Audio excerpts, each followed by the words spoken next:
Ladies and gentlemen, coming up next, get ready to indulge your legal curiosity with a unique blend of knowledge and entertainment on Legal Candy with attorney Candace Colucci.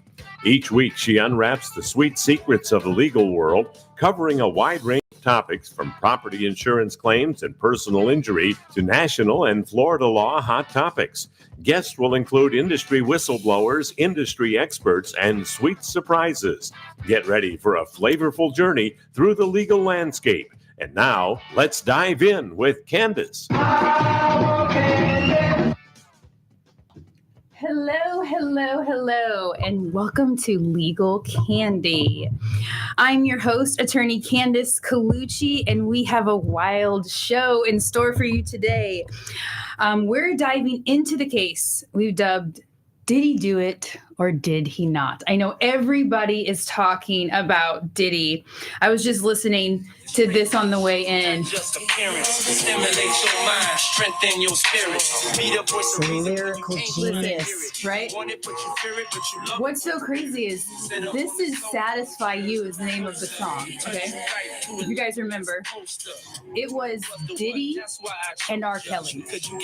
So to think where we're at now is, I mean, it truly is. It's got a lot of aspects on it that are mind-blowing and very interesting and tantalizing, and people's, I think, are all waking up going, what is happening? What is taking place? And what has been happening that we never knew about? Like all the times that we have talked about tabloids and the news, and Mary Catherine is here in the studio. Mary Catherine, as most of you guys know, is a fantastic paralegal in our office, amazing writer and content developer. And Mary Catherine used to work with Perez Hilton. Perez Hilton. Many years. If you guys remember Perez Hilton, he was like the go-to for celebrity news. He also was not afraid of saying things that other people were really afraid of putting out there. And so even in the Perez Hilton days, we didn't hear this amount of information that now is really kind of coming out. And to the testament that's interesting is how long they've kept it under wraps, that we really didn't know the extent of what's happening in Hollywood. And I think a lot of it comes down to a pure abuse of power. That's what I think that we're seeing a lot now is what happens when people get such an amount of fame, fortune, and power. It becomes, I believe, this drug that is you want more and more of it, but then it also becomes very manipulative, abusive, and then you don't know where the rules are at and where the lines are at because everything gets blurred, right? Because you're paying everybody. You're paying off the police departments. You're paying off, the government. You now can control everything. You can control whose music plays, whose films get shown, and so with that, unfortunately, if you don't have your morals in place, which is what we're finding out, a lot of people don't, it can lead to an abuse of that position, which is what we're seeing with the Me Too movement, what we're seeing now with all these allegations, sexual assault allegations. So stay tuned because we are going to get into what's happening with, depends on when you learned about Diddy, depends on how you call him. Do you call him Puff Daddy? Do you call him P. Diddy? Is his name Diddy? Are you calling him a criminal? What are these names that you're kind of referring to him? We're talking about P. Diddy, and we're also going to talk about his head camp counselor at Puffy's Flavor Camp. That's what I'd like to call him. Puffy's Flavor Camp. So we'll be unpacking all the juicy details of this case, including the most recent developments, and dive into potential charges under the RICO Act. So we are going to give you the legal analysis. We're going to talk about some of those facts, but talk about what they truly actually mean and where we're at. And then this is obviously breaking news kind of with what's taken place with the raid that just happened on P. Diddy's home. And so we'll get into exactly what we know so far, and then continue to keep you guys kind of abreast on what it looks like as it kind of unravels. But this is reading I'll say it like 50 Cent just said in one of his posts. He's like, this is turning into a movie, because that is what it is sounding like now. I mean, everybody's involved. You got a cast of players you've got Tupac, Biggie, Usher, Cat Williams, Kevin Hart, Jerry Maguire's Cuba Gooding Jr. Show me the money. No, Show me the what? Mary Catherine put it in the script. Show me the money. Show me the money. And even my girl, J-Lo. She has made an appearance back into this. So J-Lo's in here. We just got a whole cast of characters. So I'll give you guys a legal disclaimer. The content provided in Legal Candy is for general information purposes only and should not be construed as legal advice. It does not create an attorney-client privilege. And so if you have any questions, please reach out to our law firm at 727-733-9438. That's Colucci Law Group. If you have any legal issues or questions, reach out to us. If we can't help you, we'll point you in the right direction of who can. All the views expressed on the shows of the host or the guest is not necessarily represent Legal Candy or its affiliates. And then I will let you know that everything, the information that we're talking about today is in public record. It may not be 100% accurate, so please rip it up, research it yourself.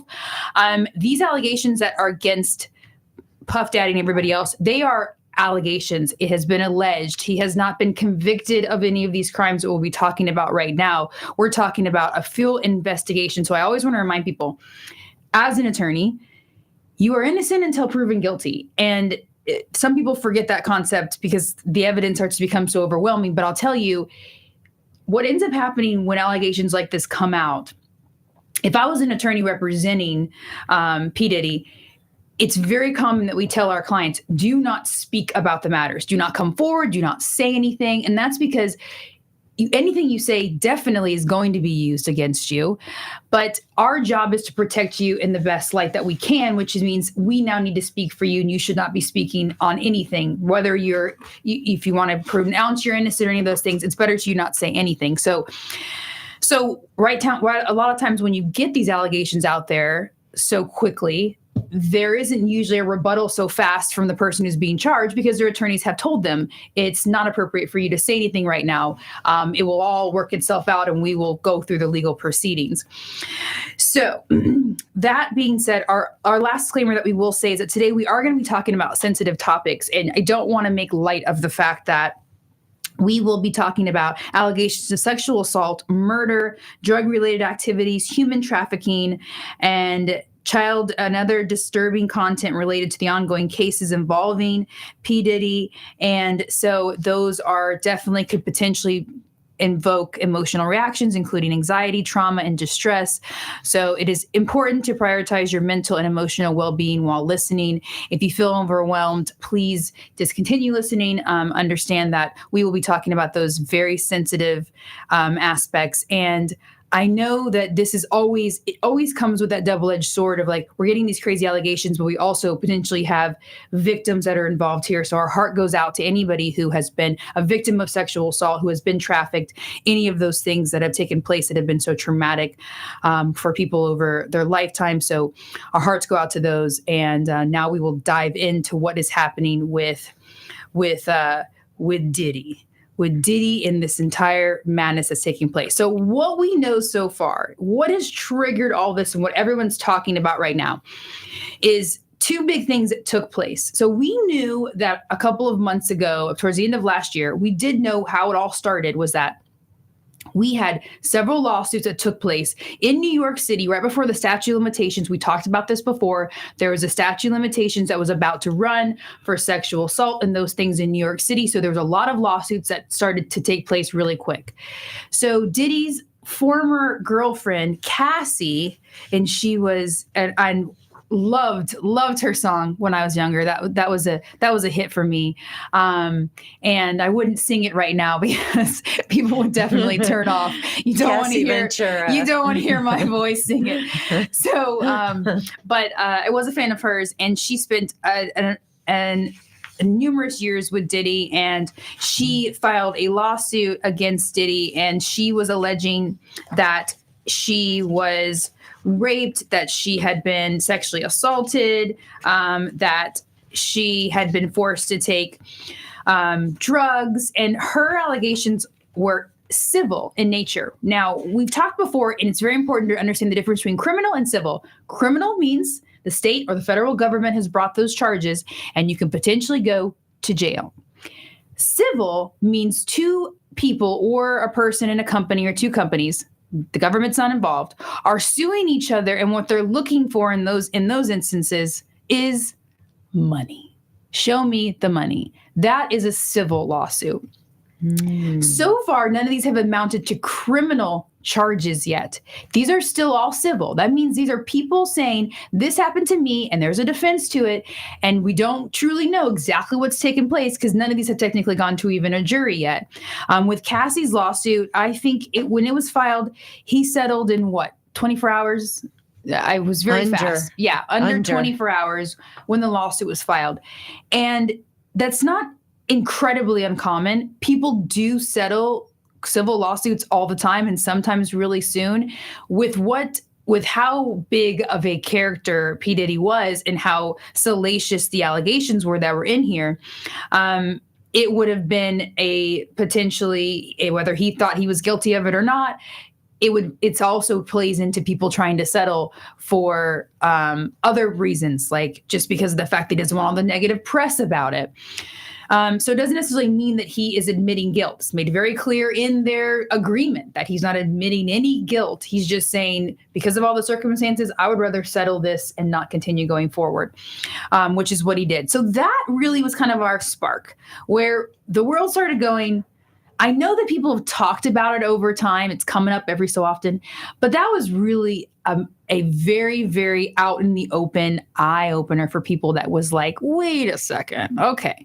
What is he doing? These allegations are pretty intense with what took place. Bless her heart with some of the stuff that she said that she had been a victim to that we hadn't heard about until now. And they had not been together for several years.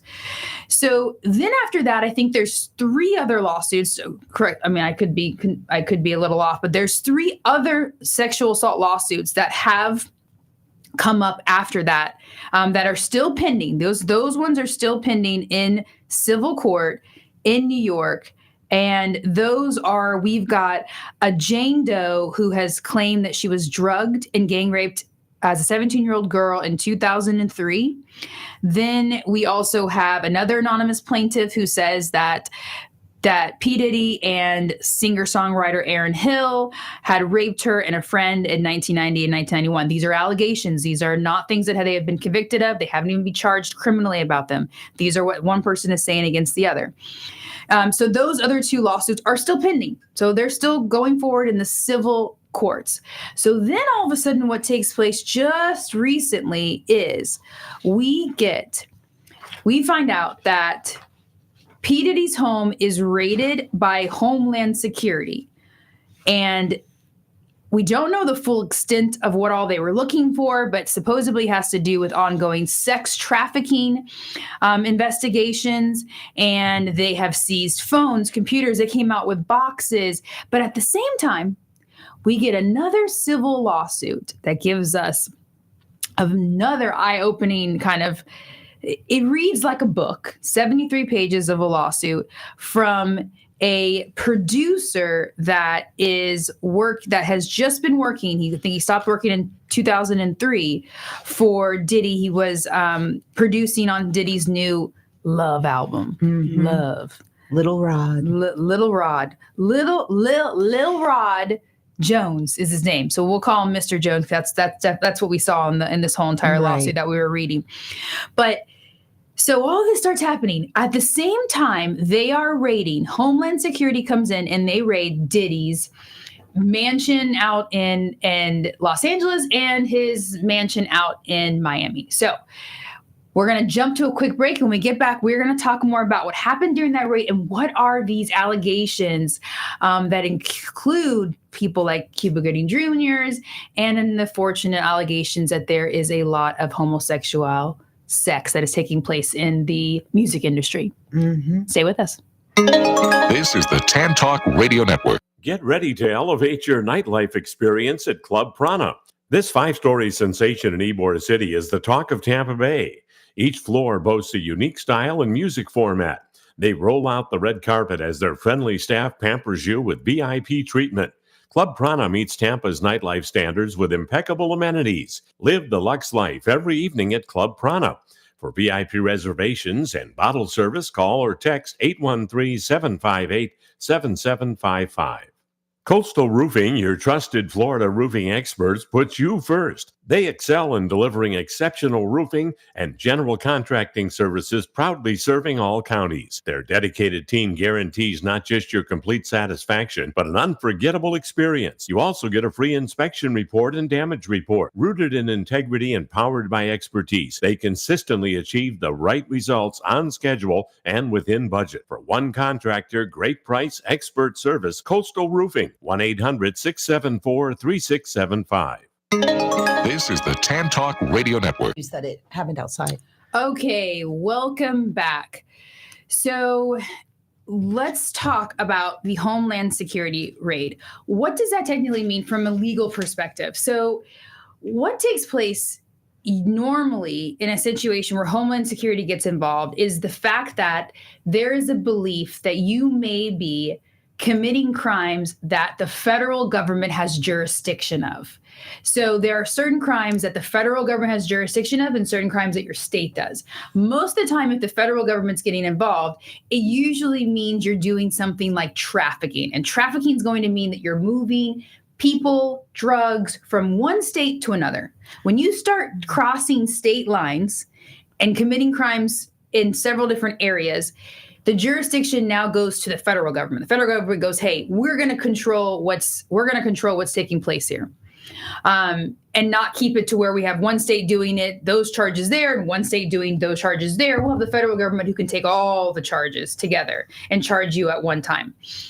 So when a raid happens, it's going to be based on a warrant that they have asked a judge, and they have presented to a judge most of the time that they believe that they have enough evidence that they believe a crime is being committed or has been committed, and that they need to obtain this evidence from this exact location, these exact spots. So that's how they'll get a warrant granted to them that says, "Hey, you can cover these positions." Now, based on what we're getting so far, the information is going to be that I believe that the raid would have been based on the fact that there's allegations of children sex trafficking under the ages of 18.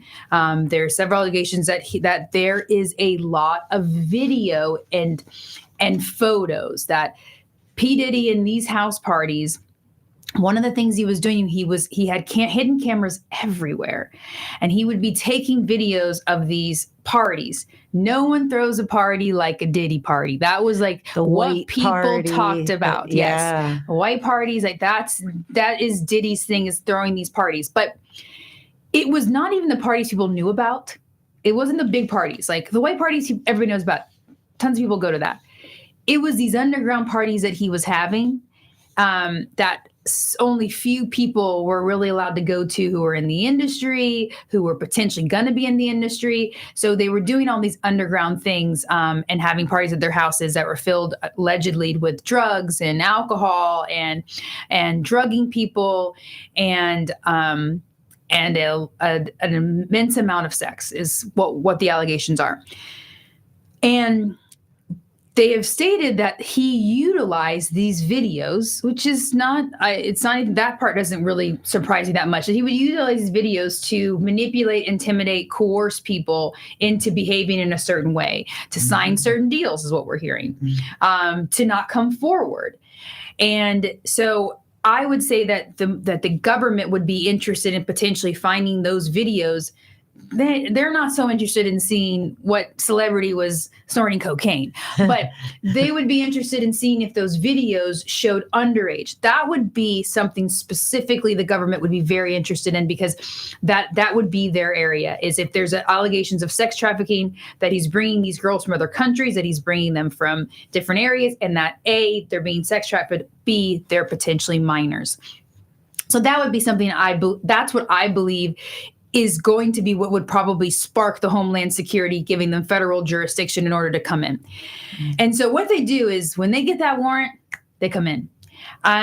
no one is supposed to know if there is a warrant granted besides the government. That doesn't mean that is always what happens. Depending on who they know, which we know that P. Diddy knows a lot of people, he may have been given a heads up. So you can see that there's tons of people. They bring in the whole shebang. They bring in SWATs. They've got helicopters. They bring everybody in. They're breaking down doors. And then, I mean, I it's not funny. It really isn't funny. No. But then you see Diddy on a plane. He's on his way. And so did we ever unravel where he was going or when he got stopped? No, because we're not really sure where the flight plan was. He did leave a comment yesterday when he was seen at an eatery. Okay, he did actually speak out for the first time, and I don't want to get this wrong. It's so glib, and he basically flashed, "Yo, what's up?" and flashed an L with his fingers, which he indicated represented love. Oh, love. And he was out at an eatery with his daughters. Yeah. Having lunch. It is. I mean, I think he wants so bad to make it look like he's not afraid of this. But as an attorney, I tell you, you should be afraid because if the federal government gets involved, okay, as an attorney who did criminal defense and did federal, I will tell you that if the federal government gets involved, everybody better take a deep breath, lawyer up, and get prepared because federal government is not the state. They are not trying to prosecute every little teeny thing. They don't like to get involved. I always say they didn't like to get involved unless it was a sure thing. They want to know that it's going to go all the way in order for them to get involved. And that's why it takes so long in bringing their cases. That's why I think you would ask a question, which was very relevant, the question was, why haven't they arrested Diddy already? That was your question. Is like, I remember talking, is that you had said, well, the federal government just came in and they did a raid. They had to have found something. I mean, You're going through his whole home. We're finding allegations that there was a lot of drugs that were taking place. I think you would be remiss to not believe that in the life that he's leading and the people he's surrounded by, and he's having all these parties, that there would not be drugs inside of the home. So it would be remiss for me to say that wouldn't be something that probably exists. And that's just my opinion. I obviously don't have those facts. So your question is like, they just raided the whole thing. You think they would have found something and somebody would have been arrested.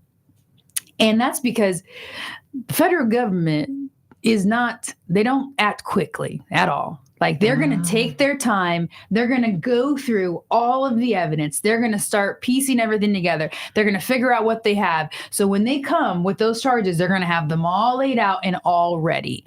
That is how they do. They don't shoot at the hip. Like they're not the police department who pull someone over, they arrest them for every single thing they've got on them, all the stuff. It's not like that at all. It's very more methodical, thought out, and these charges will be very sufficient if they come forward with them.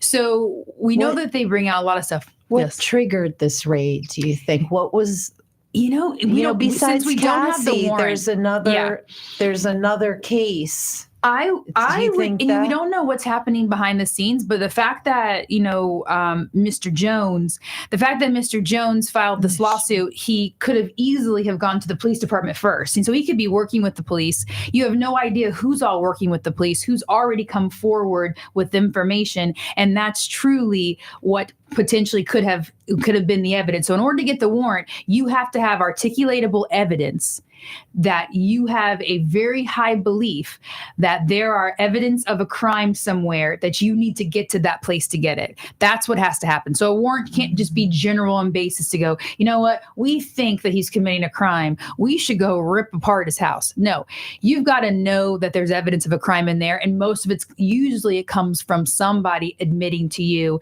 and telling you as the police department or the federal government that they've been there, they've seen it, they know it's there. That's usually what needs to be there. It needs to be very, very specific in nature. So I really do think that it maybe stems for the allegations that there's underage sex trafficking taking place and that there is tons of hidden video that exist. So I think that's maybe my opinion would be that's probably what they're looking for, would be that. So while they do this raid, what you see is Diddy's on a plane out of here. And then his sons are still there. It's like, I'm like, where are you going, Diddy? You just gonna leave your boys behind? I'm like, it seemed you saw his sons out there. I think one of them ended up in handcuffs. Didn't actually get arrested, but it's not. A lot of times the reason why they'll put them in handcuffs, they've got a warrant. They don't want anybody getting in the middle of what's taking place, and maybe one of them got a little mouthy or something. That could have been why they maybe put them in handcuffs temporarily. But they pull you out during the raid to go through everything. You cannot touch anything. They will rip apart anything they want to in order to go in and find everything. The fact that Diddy was on a plane makes me believe he probably knew it was coming. So it'll be interesting to see what they find, because if there was stuff, maybe it's been put away already. Maybe it's already been hidden. But it is very coincidental to me that while this raid's happening, he's on a plane going somewhere. But he does travel a lot from obviously what we're finding out, or we already knew. So maybe there is no coincidence there. But so let's just try to get into some of the nitty gritty of this lawsuit. So from a legal perspective, let me explain to you what has taken place. Is that we've got Mr. Jones, who was, let's see when it was. So he was requested to join Diddy's camp and to help produce this new love album that Diddy has coming out. I don't know if this has come out or not, but, and so the lawsuit is about 100 pages long. It was filed in the Southern District of New York by an attorney. And this attorney is the same attorney who also had some of the allegations and represented some of the victims against Tiny and T.I., which is another thing. I mean, like I say, I go back to the fact that what we're dealing with, to me, is abuse of your position, and I believe desensitization. That's what I think happens too.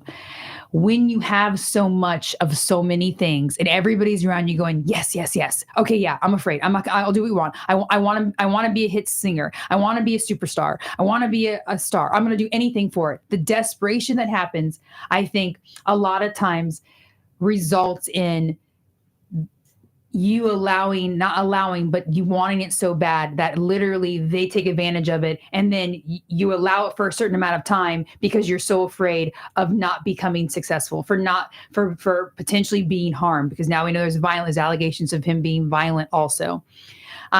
So all of those things together, because every time I think about it, I'm going back through the list of all the celebrities we know, and I'm going, gosh, it's like so many of them are involved in some way, form or fashion, in some type of this, horrific ring of sex, drugs, abuse, alcohol, and manipulation. And it really is truly heartbreaking, because all they want to do is make music, right? That's what they want to do. In the lawsuit, they can't. Motown, Universal Music Group were also cited as defendants. Yes. In that lawsuit, which is huge. Yes, it is. I mean, these are huge companies. It really, truly is. And I'll tell you where that comes from, is that Rodney Jones, so this is the Mr. Jones, he sues Sean Combs, that's P. Diddy, Justin Combs, that's his son. We got Cuba Gooding Jr. And then we have people who work for Diddy personally. Then we have Love Records, Motown, Universal Music Group, Combs Global Enterprises, John and Jane Doe's 1 through 10, and ABC Corporation's 1 through 10. And the reason why a lot of times you'll try to sue all of those people involved is because now you get to potentially open up things like commercial liability insurance. So these big companies have coverage for certain types of acts that happen during the time that someone's maybe employed or a client of them, any of those things. So not only are you suing people individually, but now you're suing a company that if you get a judgment against them, you now can collect against the company, or you can collect against them personally, depending on how you've sued them. But also, as I was saying, is you're opening up an also insurance liability claim. So that is another point that a lot of people will do, and why they potentially have chosen these people. So we know that it's a civil lawsuit. So we talked about it before, it's not criminal, it's civil. And it has several counts against all of these people. These are not criminal charges yet. We still don't have any criminal charges. This is just allegations that were taking place against these individual people, all based on Mr. Jones and what he believes has taken place. So through the lawsuit, and let me tell you, as an attorney, a complaint is supposed to have, this is what we call a complaint, a civil complaint. That's the beginning of the lawsuit. The one who's suing the other party is going to file a complaint and go, these are my allegations. Here are the facts, and here are the causes of actions that I believe that you're liable for in the civil lawsuit. And the thing is that it's supposed to be, it shouldn't necessarily need to be 100 pages long, but they included pictures. I believe allegations that didn't even need to be in here. It read like this Mr. Jones's life story is what it really read, like a book. And I honestly believe that there's some of the allegations that are in there they have no need to be in here, because they don't necessarily connect to any of the allegations, but are potentially in here because they wanted it to be salacious. They wanted everybody to see it. They wanted everybody to read it. I mean, it starts off the very third page of the lawsuit. At the beginning of a lawsuit, you should name who the parties are. Who are the parties? Who's the plaintiff? That's the person suing. And who's the defendants? Who are these people? You have to name who they are, a little bit about who they are. I mean, it has pictures. It's like, defendant is Sean Combs, is a rapper and a record executive, popularly known by his stage names Puff Daddy, Puffy, P. Diddy, Brother Love, or Love. Mr. Combs became famous in the 1990s with the record label Bad Boy Records. He rose to prominence in the music and entertainment industry over the decades and is referred to as a hip-hop mogul. Mr. Combs is domiciled in Beverly Hills, California. And then a picture of P. Diddy. There's no reason. We don't do that. When we file lawsuits to get people, we don't grab their pictures and say, this is who we're suing. When we sue insurance companies, we don't get their whole team and go, well, this is who's the president of it. And this is what my client looks like with her husband and their dog and their house. You don't put those pictures in here. So it was very much an intent to hopefully make sure that this goes viral, which it did. I'm not a huge fan of that concept of it, but that's why you're looking at something like this. That's why there's so many photos. Okay. So many photos. So many. So there's no need. During the discovery process after this lawsuit would be filed, that is when you would start producing those photos. But they didn't. They wanted so much to be in this. And remember, they're just allegations, which I always want to remind people is that he has not been charged criminally. And I go back to that again. And we're not taking opinion one way or the other, but justice should always be fair on everybody's side. So to put all these photos in here and to make it seem so juicy because you want to make sure every tabloid gets it, to me is it shouldn't have been that. It should be about justice, right? It should be about him feeling like he was treated wrongly and following what the laws are and going after potentially a justice. Not to mention, I don't know where the criminal charges are. So I'd like to know if there's criminal complaints that have been filed yet, because that's to me, when you've been wronged like that, criminal is where it needs to be. Demanding money from somebody, like we've talked about this before, money is a whole different concept, but criminally people should be held responsible if they're committing crimes. Absolutely. So isn't the shooting at Chalice Records, isn't that a criminal? Yes. So we will get into the shooting at Chalice Records, which I think is going to be the biggest issue that P. Diddy's going to have fast. The fastest issue I think it's going to have is the fact of him being implicated in a shooting. So we're taking another break. Stay with us. We'll be right back.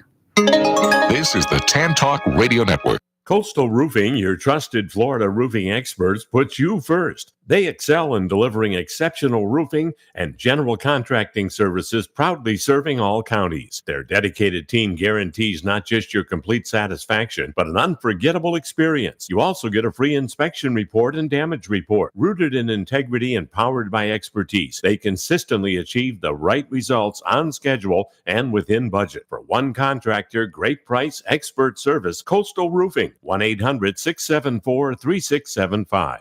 Get ready to elevate your nightlife experience at Club Prana. This 5-story sensation in Ybor City is the talk of Tampa Bay. Each floor boasts a unique style and music format. They roll out the red carpet as their friendly staff pampers you with VIP treatment. Club Prana meets Tampa's nightlife standards with impeccable amenities. Live the luxe life every evening at Club Prana. For VIP reservations and bottle service, call or text 813-758-7755. This is the Tan Talk Radio Network. Hello, this is Mary Catherine, and we're back with Legal Candy.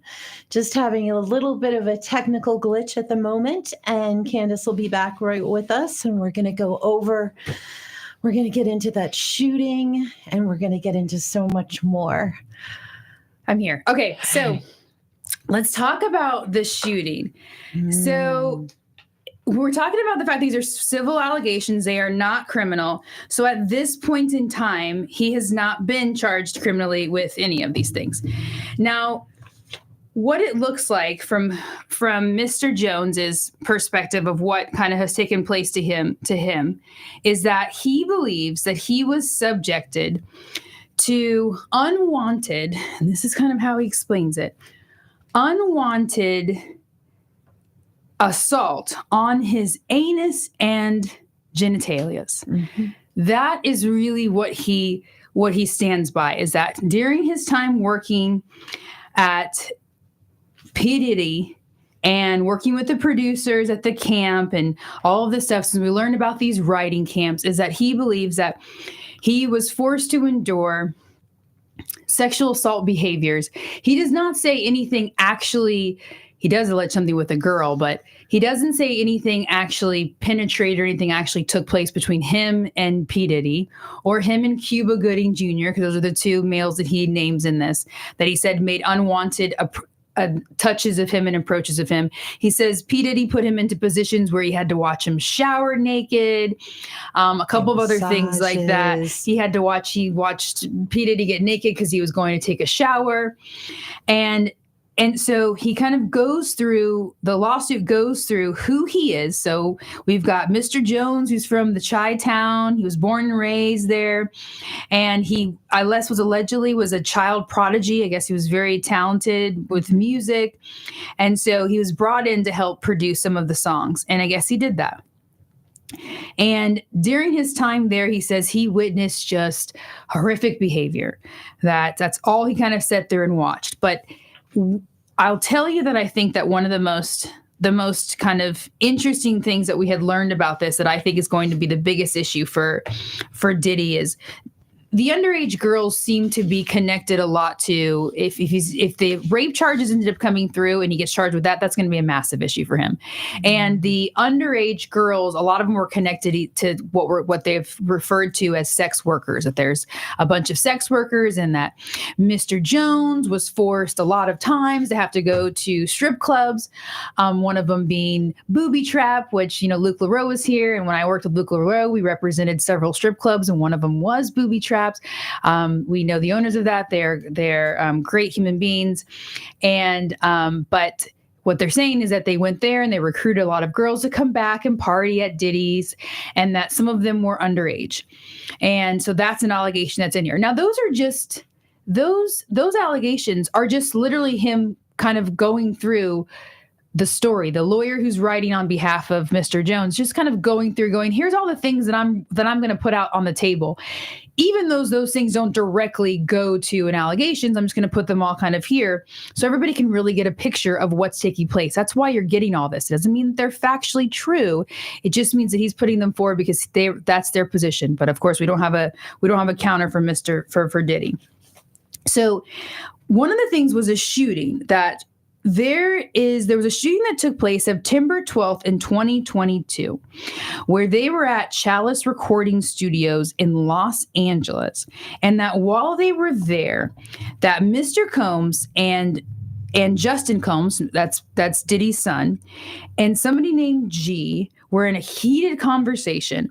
And that during this process, they go into the bathroom, which is 2 feet away from Mr. Jones. And they continue arguing, and then gunshots rang out. And Mr. Jones says he heard multiple gunshots, and that Mr. Jones went into a state of shock and feared that he would be shot next. Why would he fear he was shot next? I'm not really sure. But he says he feared that he would be shot next. And so then a crowd gathers through the restroom, and they finally get the door finally opens, and they see P. Diddy, his son. They exit, and they see this guy G was lying on the floor in the fetal position, holding his stomach and bleeding out of his torso and leg and hip area.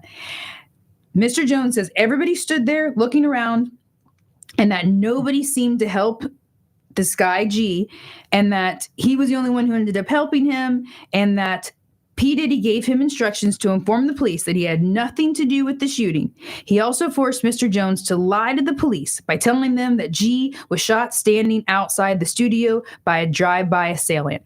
That is pivotal, because those facts were already in the media. They were already presented to the police department as the story that we're in, and there's pictures of the actual surrounding news stories that happened in 2022. They put them in this lawsuit.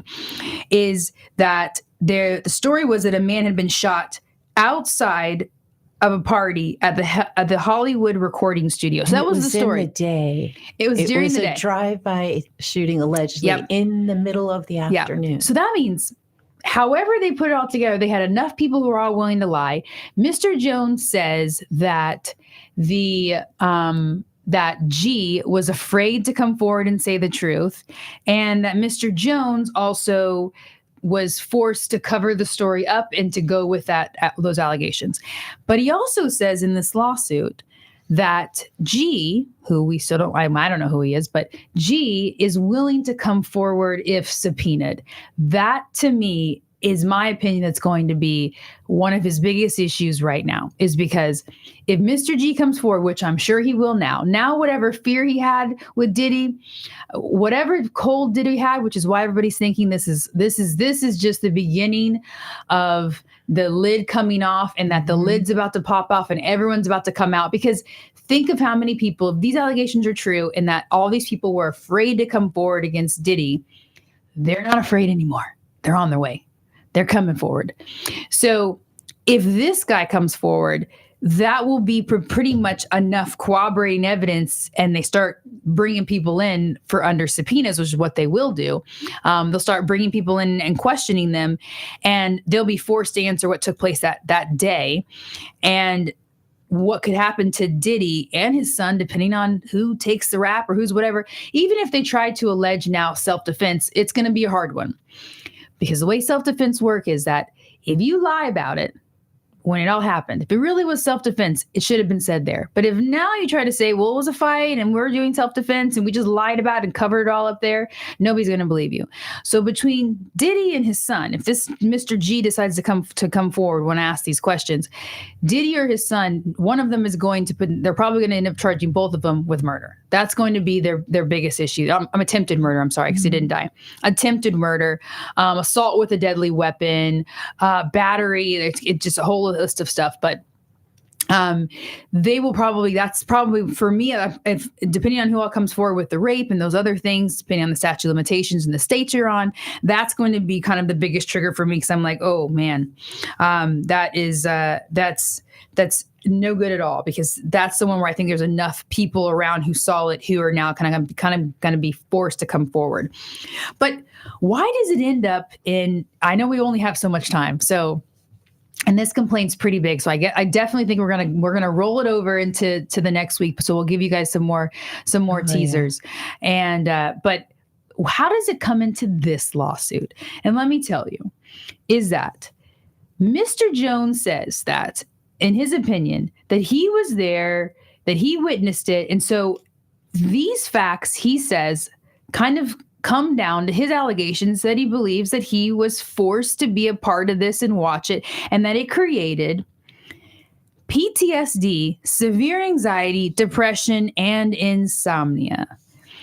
And he has pictures. He's got videos. He says he's got all of this stuff. So that is one of his allegations against Diddy, is that he's saying that you forced me to be a part of this and lie, and now I have PTSD. So let's talk about Mr. Jones. And we'll continue to go through his allegations. What triggered Mr. Jones to come forward is, and this is the part that kind of always gets me a little bit, is that he didn't come forward because he felt like what he was a part of was so wrong. He came forward because Diddy owed him money. Diddy owed him about $20,000, and he came forward. What I'm not a fan of is that when it's all good, you're down to ride, right? So he's obviously covering. He covered for him on a potential attempted murder. He alleges, Mr. Jones alleges, that he knew that these girls were being drugged. He was the one going and get them. He says he was forced to go to strip clubs to get these girls to watch all this grooming. So the reason why this lawsuit doesn't sit well with me is that I am not on board with someone who allows behavior, if this is all true, allows potential detrimental behavior to women, to potentially underage women, to men in the industry, to people being shot, killed, like these kind of potential things that are all these allegations that now he's coming forward and saying. He wasn't about bringing them forward when he knew about them. He was about bringing them forward when he didn't get paid. So that's the sad part about it, is that there needs to be some accountability, in my opinion, on someone who's a part of it, who could have potentially prevented it or stopped the behavior, and doesn't do it until they have a financial motive to potentially come forward. So it doesn't mean that I'm downplaying Mr. Jones's allegations that he was, he was assaulted when Cuba Gooding Jr. put his hand on his leg or put his hand in the small of his back. And then he had to tell Cuba, no, sir, I'm a Christian man. Stop doing that. And then he had to force his hand away from him. And then Cuba Gooding stopped. Am I a fan of the fact that I think that that's assault? Probably not. But I don't want anyone to be a victim of anything, but I also think there needs to be accountability of saying, people, listen, if you see something and you know something, you need to come forward, because you could prevent somebody else from being a victim. So he doesn't come forward until I believe that he was obviously owed money. And now that's his, I believe that's his motivation. I don't believe his motivation is to stop Diddy and make sure he doesn't do these things again. His motivation in a civil lawsuit is to get paid. That's exactly what it is. It was the shooting that really just propelled it. No, the shooting was in 2022. Yeah. This is 2024. Yeah. Guess what happened after 2022? He stayed working with him for an entire more year while he was making music. So what's wrong is wrong. Absolutely not. If this is all true, my heart breaks for these women that are coming forward, and I try not until a jury comes back and tells me one way or the other, and I don't have all of the evidence and information. If he's responsible for these things, he should absolutely be in jail. As we played that song, we had R. Kelly and him on a song together, and it's unfortunate to think that there may be a day when they're both sitting in jail. But if that's the allegations, criminal allegations, it needs to go through that system. But the civil lawsuit that comes out for the attention and potentially the money aspect of it is something that doesn't really sit well with me at all.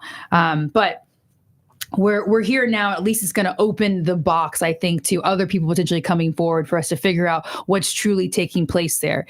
Is this a man who's abusing his power and position and providing drugs and alcohol to potentially underage people in an effort to potentially take advantage of them? And did he potentially take advantage of his position in a way that manipulates and intimidates people to being forced to be on his team when they don't want to be on his team because of how powerful he was and the evidence that he gathers against them by making him feel like he's their friend, he's in their corner, all of these things, and he should be held responsible for it.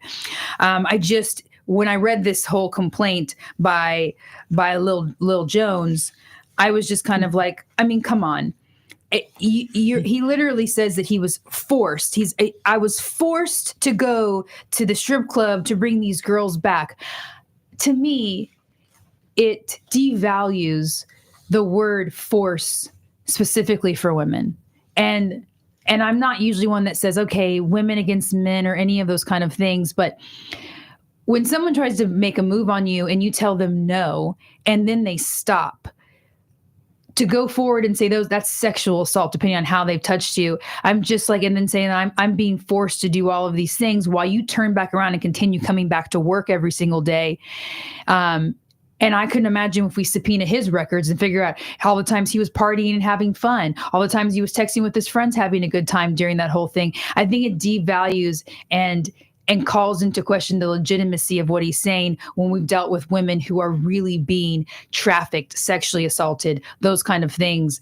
And the allegations to me here don't rise to the level of how horrific I think it is of what he's trying to say in this lawsuit. Courage is a big difference. Yeah. What responsibility do we put onto an individual person at all to go, Diddy told me to go to a strip club and get girls, and now he's going, I was forced to go to a strip club and bring girls back for him, and I didn't want to do that. Well, say no. Get in your car and drive somewhere else. Like, there has to be some kind of responsibility. People going, I'm not going to be a part of that. I'm not going to be a part of that world, because we're also empowering people by allowing them to treat us this way and do these things without standing up for ourselves and going, the answer is no. No, no, no, and no.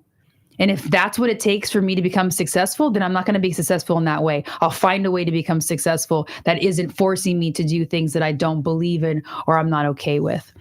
But we definitely want to rip apart more of these allegations and talk a little bit about what RICO means in this form or fashion. RICO is a term that really became huge during the gangster mafioso days, all of those just tantalizing things that took place in New York City.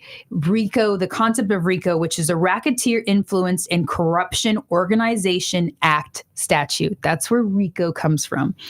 And what it really came from is the idea that the government was going, we know that the mafia guys they've got a criminal organization together, that they're doing something and they're forcing people to commit these crimes, and they're doing all these little things, bribery, murder, extortion, intimidation, threats. They're doing all this stuff together.